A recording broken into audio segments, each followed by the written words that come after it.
फिर महात्मा सुखदेव मुनि ने राजा परीक्षित को कथा सुनाई कि राजन, एक उत्तानपाद नाम के राजा, जिनकी दो रानी सुनीति और सुरुचि। कथा जितनी भी है ये बाहर की नहीं है, ये अपने अंदर की। इस मन की भी दो पत्नी है, एक का नाम सुनीति, दूसरी का सुरुचि। जैसे उत्तानपाद राजा के यहाँ पे सुनीति की नहीं चलती थी, सुरुचि की चलती है, ऐसे ही अपने शरीर पे भी सुनीति की नहीं चल रही, सुरुचि की चल रही।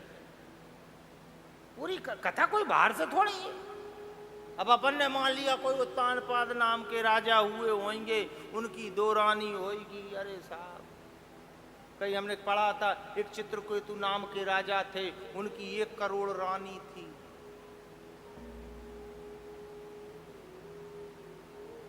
मामला गड़बड़ हो जाए, नहीं हो जाए। अगर लोगों के, ये मूर्खों के हाथ में ये चली जाए पुस्तक है तो मैं तो मूर्ख। अरे ले 1 करोड़ रानी राजा की। अरे कौन चित्रकेतु? हमारा मन चित्रकेतु है, और इस मन के अंदर उठने वाली जो इच्छाएं हैं वो चित्रकेतु राजा की रानियां हैं। एक हुआ तो 10 होते, 10 हो तो 100 की इच्छा है। 100 पा करके मन तृप्त नहीं के सहस्त्र हो तो अच्छा है। और ऐसा करते करते वो राजा के पद तक पहुंचा है। इतने पर भी मन तृप्त नहीं, ऐसी ये डायन तृष्णा है। और जब तक हृदय में तृष्णा है, आत्म पर कास नहीं होता। आयु तो नष्ट हो जाती है, पर तृष्णा का नाश नहीं होता।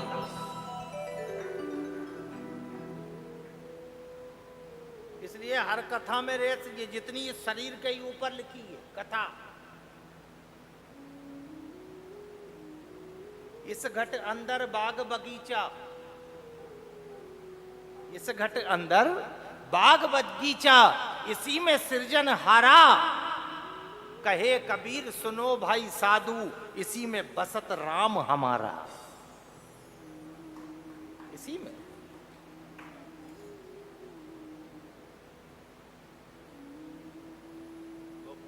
इसीलिए तो कह रहे बाहर मत भगो, थोड़ी देर अंदर भी तो भगा करो।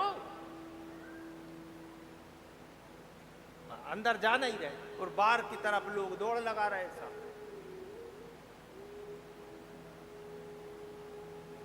अंदर तो कुछ है। ये जितने भी साधु संत महात्मा है वो बाहर नहीं, आंख बंद करके बैठे रहते। क्या देखते? अंदर कौन है।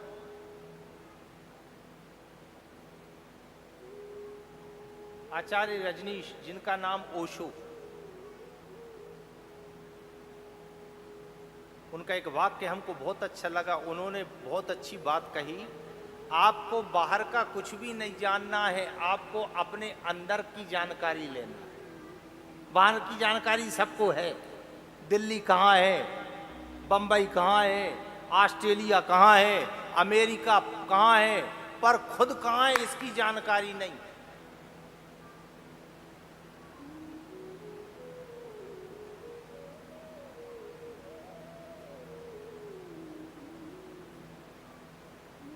है कोई को कि अपन कहाँ है? अब कोई के हम तो पंडित जी चित्रकूट में है, तो ये तो शरीर है, पर इस शरीर में वो आत्मा राम कहाँ है?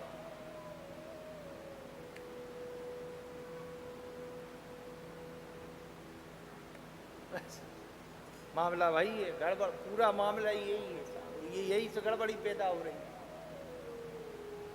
आदमी को दुनिया की जानकारी है, कहीं हमसे मिलते और पंडित जी हमको रामायण की जानकारी है, भागवत की जानकारी है, गीता की जानकारी है, पर खुद की जानकारी नहीं।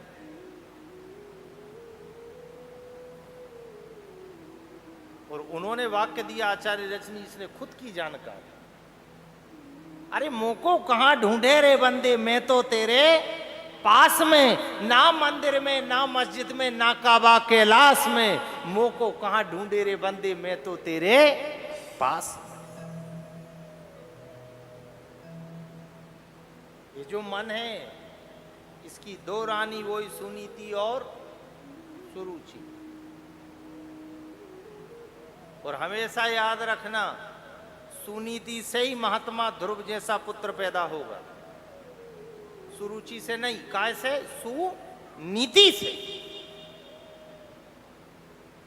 उत्तानपाद नाम के राजा, जिनकी दो रानी सुनीति और सुरुचि, सुनीति से महात्मा ध्रुव का जन्म हुआ।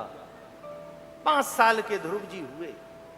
एक दिन खेलते खेलते गए, उनके पिता राज सिंहासन पर बैठे थे। छोटा सा बालक अबोध, क्या जाने, गया खेलते खेलते अपने पिता की गोद में बैठ गया। सुरुचि बैठी थी, उसकी नजर पड़ी, अरे मेरी सौत का बेटा और मेरे पति की गोद में बैठा है। आई, हाथ पकड़ के नीचे गिरा दिया। ध्रुव जी उठे, मां आपने मेरे को क्यों नीचे गिराया? क्या मैं इनकी संतान नहीं हूं? है, तू इनकी संतान है, तो फिर मैं इस गोद में क्यों नहीं बैठ सकता? उस समय सुरुचि ने कहा, तू इनकी संतान जरूर है, पर तेरी मां अलग है। तू इस कोख से पैदा नहीं हुआ, मेरी कोख से। अगर तेरे को इस गोद में बैठना है तो तेरे को मेरी कोख से जन्म लेना पड़ेगा। मां, वो कैसे संभव होगा? तू जंगल में जा, तपस्या कर और भगवान को प्रसन्न करके ये वरदान मांग कि सुरुचि मेरी मां बने, तब उस राजा की गोद में बैठने का गौरव तू प्राप्त कर सकता है। 5 साल का छोटा सा बच्चा रोते रोते अपनी मां सुनीति के पास आया। मां ने पूछी, क्यों रो रहे हो? मां, आज मैं अपने पिताजी की गोद में बैठा था। मां सुरुचि ने हाथ पकड़ के नीचे गिरा दिया, अरे, और कहा, जंगल में चला जा, तपस्या करना, और तपस्या करके ये भगवान से वरदान मांग कि सुरुचि मेरी मां बने। मां, मैं जंगल में जाऊं? बेटा तू बिल्कुल जंगल में जा, और धन्यवाद दे अपनी मां सुरुचि को कि उसने तेरे को संसार तरफ नहीं, उसने तेरे को भगवान की तरफ मोड़ दिया। उस मां से कभी बेटा ईर्ष्या मत करना। भगवान राम भी जब साहब वनवास से लौट के गए तो सबसे पहले प्रणाम कौशल्या को नहीं किया, सुमित्रा को नहीं किया, सबसे पहले राम जी ने प्रणाम मां कैकेयी को किया। मां कैकेयी ने कहा, बेटा राम, ये क्या कर रहे हो? मैंने तुम्हें 14 साल का वनवास दिया और तुम मेरे को प्रणाम कर रहे हो? उस समय राम जी ने हाथ जोड़ के कही थी, मां, आपकी ही तो कारण राम नर से वो नारायण बन गया, क्योंकि आप अगर मेरे को जंगल में, भले मैं नारायण हूं, मैं, आप अगर मेरे को 14 साल जंगल में नहीं भेजती और मैं इतनी परीक्षा नहीं देता और मैं इतने कष्ट नहीं सहता, मां, मेरी जय जयकार नहीं हो।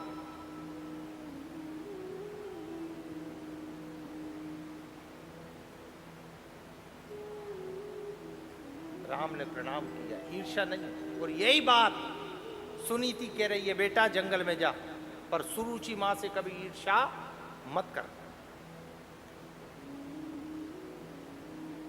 महात्मा ध्रुव जंगल में गए, देवर्षि नारद से भेंट हुई और देवर्षि नारद ने ओम नमो भगवते वासुदेवाय मंत्र की दीक्षा दी और ध्रुव जी ने उस मंत्र को जपना शुरू किया।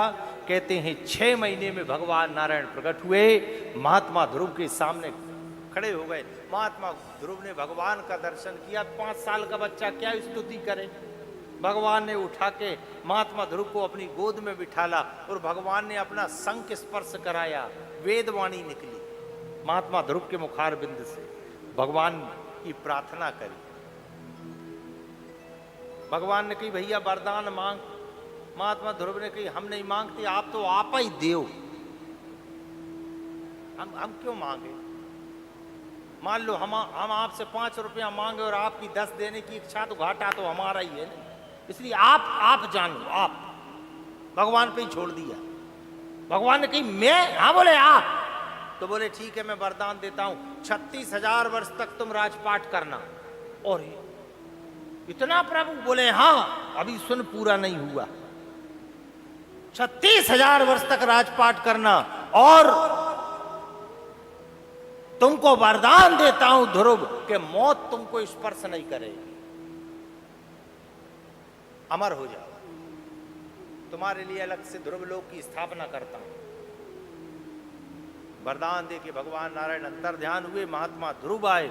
उत्तानपाद राजा ने बड़ा स्वागत सम्मान किया और कहते हैं ध्रुव जी को राजपाट सौंप के महात्मा उत्तानपाद जंगल में चले गए। 36,000 वर्ष तक राजपाट किया। अंत समय में महात्मा ध्रुव ने मृत्यु के सिर के ऊपर पैर रखा, विमान में बैठे और विमान में बैठ के सशरीर ध्रुव लोक में गए। आकाश से फूलों की वर्षा, जय जयकार की ध्वनि हुई। ध्रुव जी महाराज की। आज भी महात्मा ध्रुव अजर और अमर तारे के रूप में चमक रहे।